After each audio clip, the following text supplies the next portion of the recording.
Assalamualaikum warahmatullahi wabarakatuh. Perkenalkan, nama saya Ardina Mariana dari Fakultas Hukum semester 3C.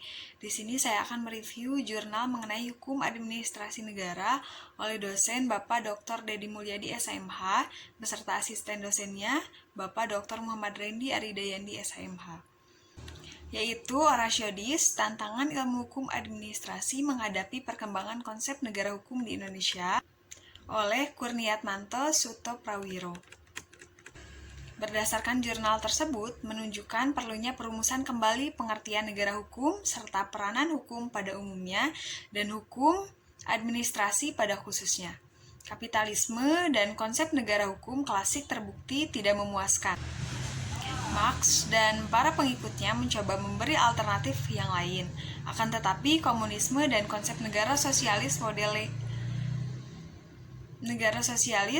Lenin-Stalin pun terbukti tidak dapat diterima oleh masyarakat internasional pada umumnya. Sementara itu, Inggris mencoba mengintroduksikan konsep yang sering disebut sebagai dead carriage. Tentang hal ini, John Naisbitt pada tahun 1990 menulis bahwa di Inggris telah terjadi gejala penswastaan negara kesejahteraan sejak terpilihnya Margaret Thatcher sebagai Perdana Menteri negeri itu. Anti-sosialismenya telah mendorongnya untuk mengubah Inggris menjadi negara yang warga negaranya memiliki rumah mereka sendiri dan memegang saham dalam perusahaan mereka sendiri. Untuk itu, dalam masa pemerintahannya, pemerintah Inggris menjual berbagai industri serta perusahaan negara kembali ke rakyat. Maksudnya, dengan tindakan itu pemerintah Inggris di bawah kepemimpinannya ingin memberikan lebih banyak kekuasaan kepada rakyat untuk menjalankan kehidupan mereka sendiri. Akan tetapi, kiranya masalahnya tidak hanya sekadar terletak pada siapa yang tidak mempunyai rumah dan siapa yang harus memiliki saham, terutama di Indonesia. Masalah kesejahteraan sosial ini kiranya jauh lebih luas daripada di Inggris.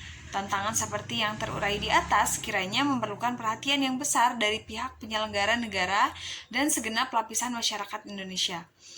Masalah pertambahan penduduk, antisipasi ilmu pengetahuan dan teknologi, pengaturan sumber daya alam, dan situasi keamanan internasional seperti terurai di atas menuntut tanggung jawab tidak hanya dari pihak penyelenggara negara saja, melainkan juga dari pihak anggota masyarakat. Untuk itu, diperlukan pembenahan terutama di bidang hukum. Pertama-tama diperlukan pengaturan mengenai kekuasaan yang ada di masyarakat, baik yang bersumber pada pengaruh, pengetahuan, kekayaan maupun kekuatan. Perlu ditegaskan, siapa yang memegang kekuasaan yang ada itu dan bagaimana penggunaannya. Hal ini perlu agar dapat bermanfaat bagi masyarakat pada umumnya.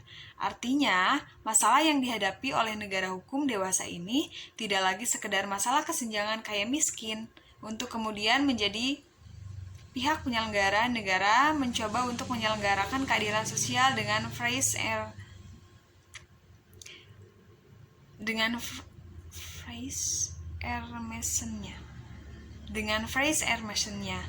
Pihak anggota masyarakat pun, khususnya